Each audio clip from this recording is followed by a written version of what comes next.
샬롬 12월 6일 빈네리 교회 온라인 주일 성경 공부에 참여하신 우리 빈네리 가족들을 주님의 이름으로 환영하고 축복합니다. 욕망의 시대를 어떻게 살 것인가? 지난주 우리가 땡스기빙 연휴를 보내면서 수요 예배를 가정 예배로 드렸었죠. 그리고 한 주간의 휴식을 뒤로 하고 오늘은 사사기 42번째 시간입니다. 삼손의 회복과 소생이라는 제목으로 함께 말씀을 나눌 때에 하나님께서 저와 여러분들에게 큰 은혜를 주시기를 소원합니다. 오늘 우리 함께 보실 말씀은 사사기 15장 9절에서 20절 말씀입니다. 함께 화면을 보면서 큰 소리로 읽겠습니다. 이에 블레셋 사람들이 올라와 유다의 진을 치고 레히에 가득한지라. 유다 사람들이 이르되 너희가 어찌하여 올라와서 우리를 치느냐? 그들이 대답하되 우리가 올라온 것은 삼손을 결박하여 그가 우리에게 행한 대로 그에게 행하려 함이로라 하는지라. 유다 사람 3,000명이 에단 바위 틈에 내려가서 삼손에게 이르되 너는 블레셋 사람이 우리를 다스리는 줄을 알지 못하느냐? 내가 어찌하여 우리에게 이같이 행하였느냐 하니 삼손이 그들에게 이르되 그들이 내게 행한 대로 나도 그들에게 행하였노라 하니라. 그들이 삼손에게 이르되 우리가 너를 결박하여 블레셋 사람의 손에 넘겨주려고 내려왔노라 하니 삼손이 그들에게 이르되 너희가 나를 치지 아니하겠다고 내게 맹세하라 하매 그들이 삼손에게 말하여 이르되 아니라 우리가 다만 너를 단단히 결박하여 그들의 손에 넘겨줄 뿐이요 우리가 결단코 너를 죽이지 아니하리라 하고 새 밧줄 둘로 결박하고 바위 틈에서 그를 끌어내니라. 삼손이 레히에 이름에 블레셋 사람들이 그에게로 마주 나가며 소리 지를 때 여호와의 영이 삼손에게 갑자기 임하심에 그의 팔 위에 밧줄이 불탄 삼과 같이 그의 결박되었던 손에서 떨어진지라. 삼손이 나귀의 새 턱뼈를 보고 손을 내밀어 집어들고 그것으로 1,000명을 죽이고 이르되 나귀의 턱뼈로 한 더미 두 더미를 쌓았으며 나귀의 턱뼈로 내가 1,000명을 죽였도다 하니라. 그가 말을 마치고 턱뼈를 자기 손에서 내던지고 그것을 라맛 레히라 이름하였더라. 삼손이 심히 목이 말라 여호와께 부르짖어 이르되 주께서 종의 손을 통하여 이 큰 구원을 베푸셨사오나 내가 이제 목말라 죽어서 할례 받지 못한 자들의 손에 떨어지겠나이다 하니 하나님이 레히에서 한 우묵한 곳을 터뜨리시니 거기서 물이 솟아나오는지라.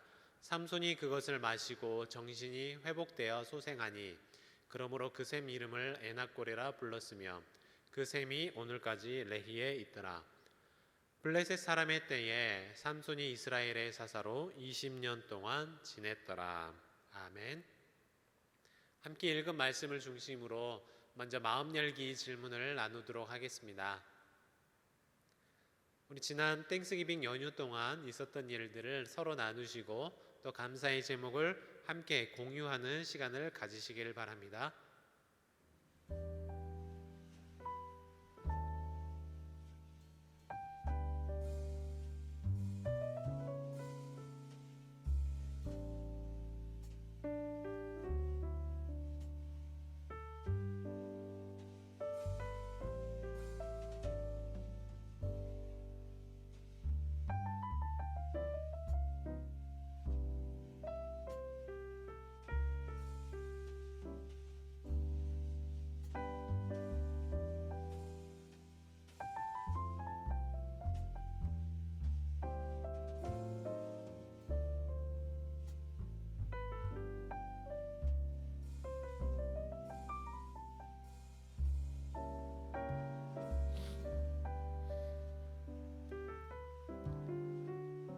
네, 함께 서로 나누어 보셨습니까? 우리가 지난 한 주 동안 땡스기빙 연휴를 맞이해서 수요 예배도 가정 예배로 대체해서 드렸었는데요. 아마 각 가정에서 말씀을 나누시면서 또 서로의 감사의 제목들을 나누어 보셨을 것이라 생각합니다. 우리가 그래서 2주 만에 다시 만나서 성경 공부를 진행하게 됐는데요.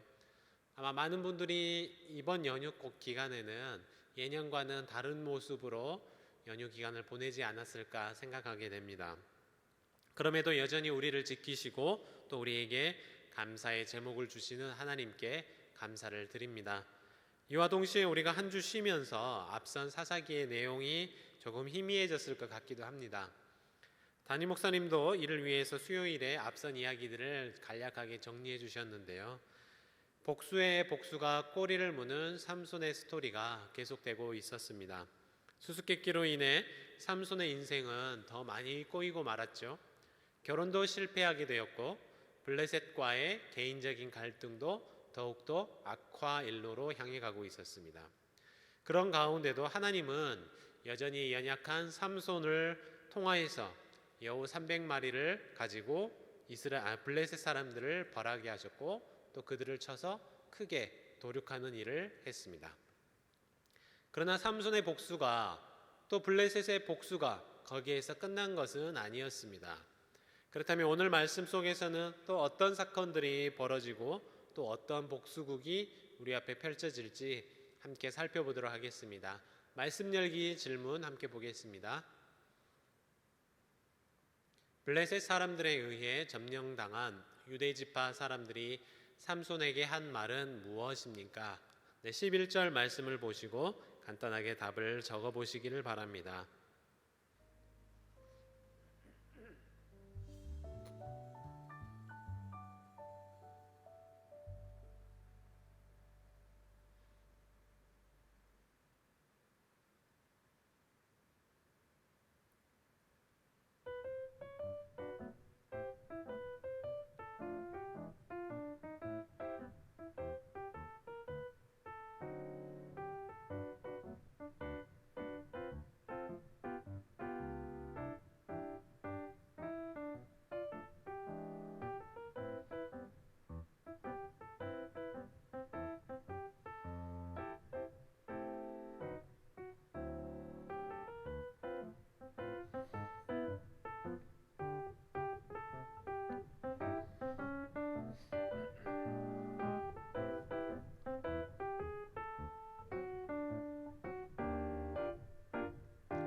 네, 답을 적어 보셨습니까?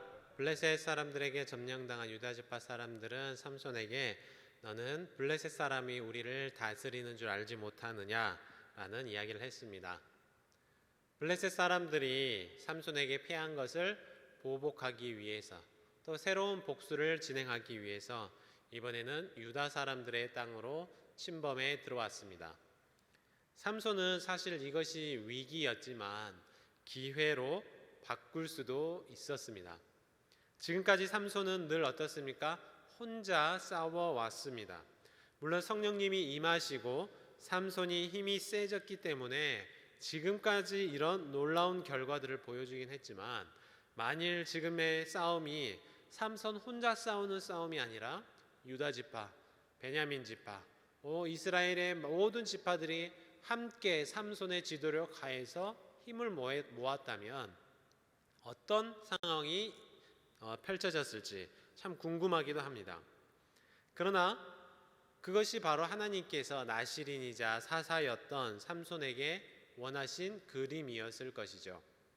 그런데 이번에는 블레셋 사람들이 삼손을 직접 공격하는 것이 아니라 유다 지파를 향해 공격을 하고 있습니다. 아마도 삼손 때문에 여우 300마리를 가지고 1년치 곡식을 모두 다 털린 블레셋 사람들은 블레셋 그 입장에서는 삼손에게 복수도 해야 했지만 또 동시에 유대의 땅에서 곡식을 빼앗아서 부족한 식량을 채우기도 해야 했을 것입니다. 만일 이런 상황에서 삼손이 정말 영적으로 깨어있는 지혜로운 지도자였다면 유대 사람들을 말씀으로 다스리고 인도하여서 함께 블레셋과 맞싸워 싸울 수 있었을 것입니다. 그러나 삼손에게는 우리가 잘 아는 것처럼 그런 영적인 리더십이 부족했습니다. 아무리 삼손이 힘이 센 사람이었지만 육체적으로 강인한 사람이었지만 정신적으로 또 지도력에 있어서는 부족했던 것이 삼손의 모습이었습니다. 유다 사람들 역시 마찬가지였습니다. 그들 역시 영적으로 둔감해진 사람들이었는데요. 그들이 삼손에게 무엇이라고 말하고 있습니까? 11절 말씀을 보시면 삼손에게 이르되 너는 블레셋 사람이 우리를 다스리는 줄을 알지 못하느냐? 내가 어찌하여 우리에게 이같이 행하였느냐라고 말하고 있습니다. 여기 보십시오. 유대 사람들의 생각이 어떻습니까? 누가 자기들을 다스리고 있다고 생각하는 거죠? 하나님 여호와께서 다스리고 사사들이 지도하고 하나님의 뜻대로 이끌림을 당하는 이스라엘이 아니라 블레셋 사람들이 다스리고 있는데 그것을 아주 당연하게 받아들이고 있었다는 것입니다. 생각해보면 얼마나 비참한 일입니까? 자기 신앙의 주도권, 자기 생활의 주권을 찾지 못하고 있었습니다. 죄악에 사로잡혀 살면서 죄가 나의 주인이라고 말하는 것과 똑같은 이치였습니다. 사단 마귀가 우리를 다스리는 악한 삶을 당연하게 받아들이는 것이었습니다. 정말 비참하지 않습니까? 유다 사람들은 주께서 그들을 위해 세우신 구세주로 삼손을 인정하고 그를 도와서 그들을 블레셋을 치고 그 땅에서부터 블레셋을 쫓아내기는 고사하고 오히려 유대인들이 나서서 그에게 가혹하게 대하였습니다. 결국 이스라엘은 정치적으로 또 종교적으로 모든 생활면에 있어서 블레셋의 지배 아래 철저히 묶여 있었음을 확인할 수 있습니다. 어떻습니까? 결국 자기 동족의 손에 묶여서 블레셋에게 힘없이 팔려가는 모습이 마치 유월절 어린 양 되시는 예수님의 모습과 너무나도 비슷해 보이지 않습니까? 사실 삼손이 블레셋 사람들을 크게 도륙했던 것은 하나님께서 삼손에 대해서 예언하셨던 것처럼 이스라엘을 구원하기 시작하는 것이었습니다. 하나님의 구원이 물론 우리가 마냥 환호할 수 없는 방향이었지만 이런 모습으로라도 조금씩 이뤄지고 있었다는 것입니다. 그런데 유다 사람들은 이것을 구원의 시작으로 여기지 않고 이스라엘을 더 괴롭게 만드는 일이라고 판단하고 있었다는 것이죠. 사사기가 처음 시작했을 때 유다 지파 사람들은 어떤 사람들이었습니까? 누구보다도 용맹하게 블레셋 사람들과 싸우던, 그들을 격파하던 용감한 지파의 사람들이었습니다. 그러나 시간이 지나며 그들도 결국 세상과 타협하며 블레셋의 지배를 받는 것을 당연하게 여기는 사람들이 되고 만 것이었습니다. 그러면 오늘 1번 말씀을 기억하면서 2번 질문을 함께 나눠보도록 하겠습니다. 온라인 시대에도 여전히 믿음을 지키기 위해 노력하는 일이 있다면 함께 나눠보시기 바랍니다.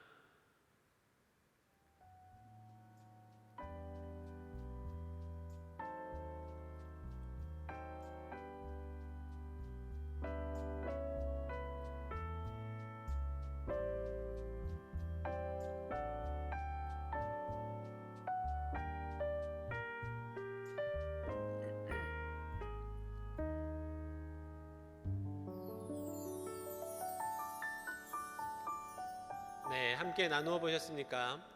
이스라엘 백성들도 아마 처음부터 이러지는 않았을 것이라고 생각됩니다. 처음에는 때로는 대항도 해보고 반항도 해봤을 것입니다. 그러나 블레셋의 지배를 받는 시간이 점점 길어지면서 이스라엘 사람들은 그것을 아주 당연하게 받아들이며 살고 있었습니다. 우리도 이런 부분들을 조심해야 될 것 같습니다. 우리가 온라인으로 예배를 드리고 모임을 지속하는 기간이 길어지다 보니까 우리도 자연스럽게 물론 많은 대부분의 분들이 여전히 신앙을 아름답게 지켜나가고 꾸준하게 해가시는 분들도 계시겠지만 여러 부분에 있어서 타협할 여지가 있다는 것이죠.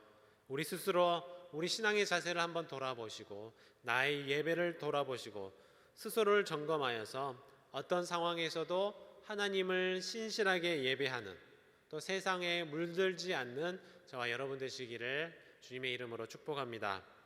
우리 세 번째 질문 함께 살펴보겠습니다. 여호와의 영이 임한 삼손이 무슨 일을 하였습니까? 네, 14절 보고 답을 한번 찾아보겠습니다.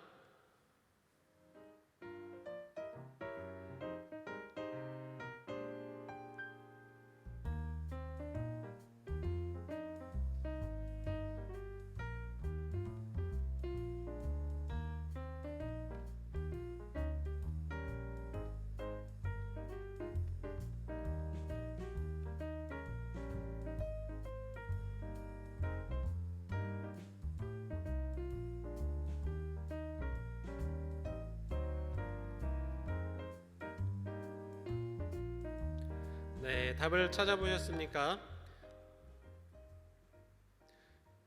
유대 사람들은 블레셋의 위협을 느꼈고 그리고 그들에게 동조하기로 하였습니다. 그러나 삼손에 대해서도 잘 알고 있었기 때문에 두려운 마음이 그들 마음속에 함께 공존했던 것 같습니다. 그래서 유다 사람들은 삼손 단 한 사람을 잡기 위해서 무려 3,000명이나 되는 사람이 함께 몰려들었습니다. 사실 이 장면을 여러분들 머릿속으로 한번 생각해 보십시오. 이스라엘의 사사, 하나님께서 세우신 나실인, 그리고 그 사람을 잡기 위해 몰려든 같은 동족이었던 유대지파 3,000명. 참 수치스럽고 부끄러운 장면입니다. 물론 삼손의 행태가 사사답지 못하고 지도자답지 못했던 것, 또 불미스러운 일들도 많았다고는 하지만 어쨌든 지금은 블레셋을 물리칠 수 있는 아주 좋은 기회였는데 그들에게 생긴 이 기회를 유다 사람들은 도리어 삼손을 잡아서 블레셋의 마음에 들기로 결정한 것입니다. 결국 유다 사람들은 힘이 센 삼손을 완전히 제압하기 위해서 새 밧줄, 그것도 밧줄 2개를 이용해서 아주 꽁꽁 묶었습니다. 삼손이 이 상황에서 과연 힘이 없고 두렵고 약해서 그냥 끌려갔을까요? 아마도 삼손이 어떻게 보면 지금까지 망나니처럼 살아왔지만 차마 자기 동족과는 싸울 수 없었기 때문에 마치 어린 양이 끌려가는 것처럼 그렇게 순순히 끌려갔을 것입니다. 그러나 이 수치스러운 순간에도 하나님의 역사는 계속되었습니다. 이제 유다 사람 3,000명이 삼손을 이끌고 블레셋에게로 달려오고 있는 이 순간에 블레셋 사람들은 마침내 자신들의 원수였던 삼손이 저 멀리서 묶여서 자기에게 오는 것을 보았습니다. 그리고 일어나 그에게 소리치며 돌진하였다라고 성경은 기록하고 있는데요. 그러나 지금 이 순간 하나님께서는 다시 능력으로 삼손에게 임하시고 삼손은 큰 힘을 발휘하게 됩니다.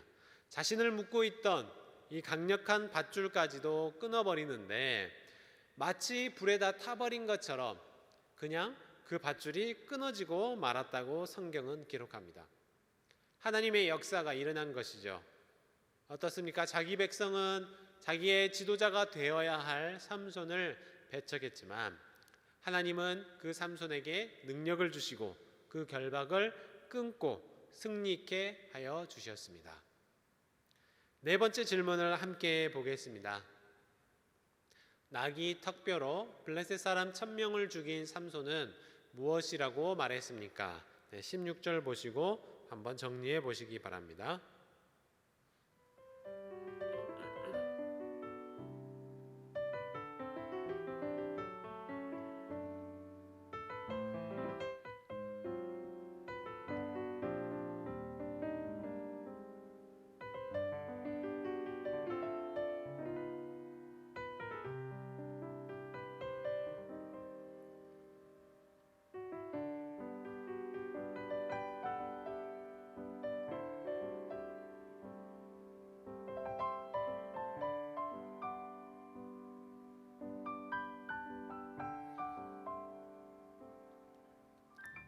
네, 기록해 보셨습니까?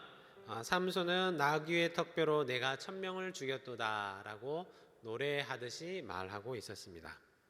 나귀 턱뼈로 블레셋 사람들 1,000명을 죽인 사건 정말 놀랍지 않습니까? 그리고 삼손이 했던 말을 다시 한번 보시죠. 오늘 말씀해 보니까 삼손은 나귀의 턱뼈로 한 더미, 2더미를 쌓았으며 나귀의 턱뼈로 내가 1,000명을 죽였도다. 네, 이렇게 자신이 한 일을 마치 노래 지어서 부르는 것처럼 말하고 있습니다. 그런데 이 말씀을 보시면 어떻습니까? 누가 주어로 기록이 되고 있습니까? 바로 삼손 자신이 주어로 등장하고 있습니다. 삼손이 죽였다고 말합니다. 물론 삼손이 손을 들고 나귀 턱뼈를 쥐고 1,000명을 때려 죽인 것이 맞습니다. 그러나 자세히 살펴보면 어떻습니까? 삼손 혼자 힘으로 한 것이 아니라 하나님의 영이 삼손에게 임하였기 때문에 가능한 것이죠. 하나님께서 능력을 주셨기 때문에 가능한 일이었습니다. 하나님께서 블레셋 사람들을 삼손의 손에 붙여 주셨기 때문에 가능한 일이었습니다. 그래서 삼손이 이긴 것이죠. 삼손은 지금 이 순간에도 자신을 통해 일하신 하나님은 잊고 자기 자신만 생각하는 그런 사람이었습니다. 여기 삼손이 블레셋을 무찌르는 이 영웅적인 스토리 속에도 사실 우리가 곱씹어 보면 아쉬운 장면이 등장하고 있습니다. 삼손이 블레셋을 상대하면서 사용한 무기가 무엇이었습니까? 나귀의 새 턱뼈였다고 기록합니다. 이건 먼저 무기가 될 만한 것은 아니었습니다. 그럼에도 이런 무기로도 블레셋 사람 1000명을 죽일 정도로 삼손의 무용이 정말 대단했다라는 것이죠. 그러나 여기 새 턱뼈라는 것은 이제 죽은 지 얼마 안 된 나귀라는 의미도 됩니다. 그래서 지금 삼손은 또 한 번 죽은 짐승의 사체를 만진 것입니다. 어떻습니까? 이 일은 결국 나시린으로서 하지 말아야 할 아주 중요한 규범을 스스로 어긴 셈이 됐습니다. 삼손은 여호와의 영이 임하여서 하나님의 일을 행하는 그 와중에도 여전히 불법적인 일을 행하는 그런 사람이었습니다. 아무리 삼손이 놀라운 승리를 거두었다고 할지라도 그를 오롯이 우리가 칭송해 줄 수 없는 이유가 바로 이런 것들 때문일 것입니다. 그러면 5번째 질문을 함께 보도록 하겠습니다. 지친 삼손을 위해 하나님은 샘을 터뜨리셨습니다. 삼손은 그곳 이름을 무엇이라고 불렀습니까? 19절에서 한번 찾아보겠습니다.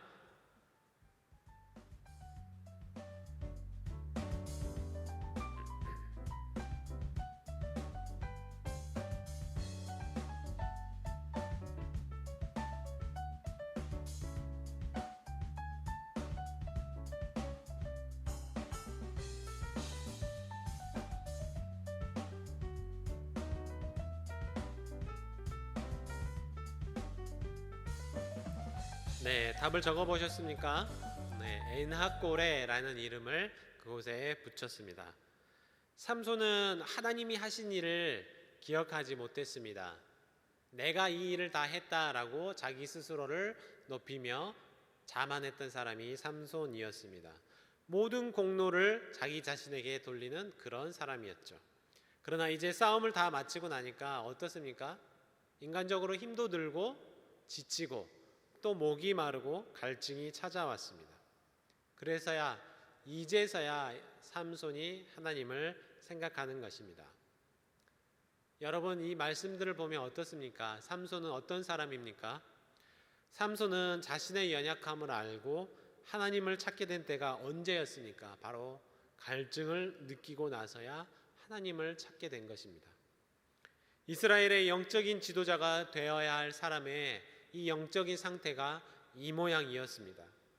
그는 늘 하나님을 찾고 하나님의 얼굴을 구하고 하나님의 뜻을 물으며 사는 그런 사사가 아니었습니다.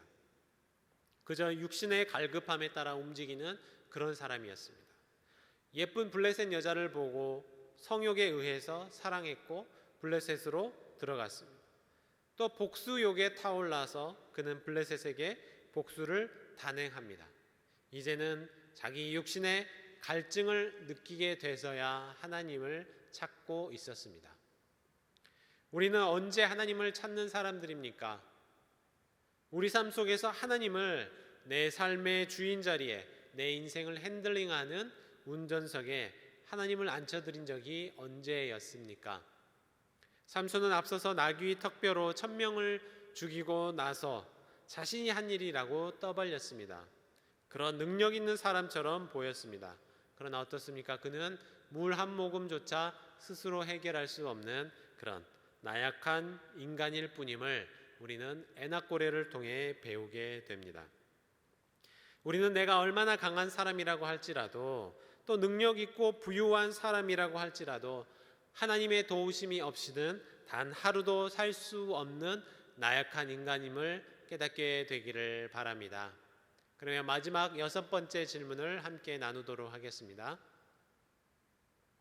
나의 연약함에도 불구하고 나의 오랜 간구를 들으시는 하나님의 은혜를 함께 나누시기를 바랍니다.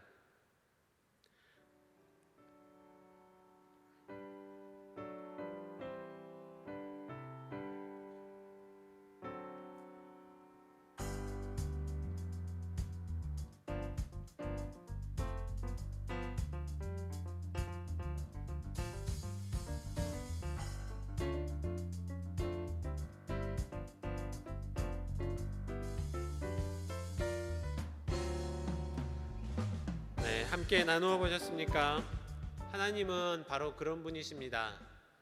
때로는 내가 실수하고 또 연약해도 오래 참고 기다리십니다. 때로는 우리가 하나님을 잊고 나 자신만 생각하고 살 때도 있지만 하나님은 그래도 사랑하는 자녀들의 간구를 들으시고 은혜를 베푸시는 하나님이십니다. 이제는 그 하나님을 오롯이 믿고 의지하며 나의 삶을 내어 맡기시기를 바랍니다.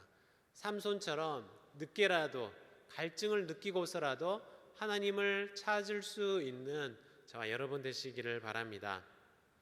오늘 말씀을 생각하면서 암송하기 말씀 우리 함께 읽어보도록 하겠습니다. 사사기 15장 19절 말씀입니다. 하나님이 레히에서 한 우묵한 곳을 터뜨리시니 거기서 물이 솟아나오는지라. 삼손이 그것을 마시고 정신이 회복되어 소생하니 그러므로 그 샘 이름을 에나꼬레라 불렀으며 그 샘이 오늘까지 레히에 있더라. 아멘. 함께 기도하겠습니다. 하나님 아버지 감사합니다. 우리의 모습은 마치 삼손처럼 내가 내 힘으로 내 능력으로 나의 내가 가진 무엇으로 내 삶을 살아가고 있는 것처럼 착각하고 자만하고 살고 있는 것임을 고백합니다. 하나님, 우리의 이런 연약하고 죄인된 모습을 불쌍히 여기시고 하나님께서 주시는 그 말씀과 또 은혜의 지도 가운데 깨달을 수 있도록 허락하여 주시옵소서. 우리의 부족함에도 여전히 우리에게 은혜를 베푸시는 하나님을 기억하게 하시고 우리 삶의 선한 인도자 되시는 하나님께 나의 인생을 온전히 내어 맡기게 하여 주시옵소서. 이 모든 말씀 우리 주 예수 그리스도의 이름으로 간절히 기도하옵나이다. 아멘.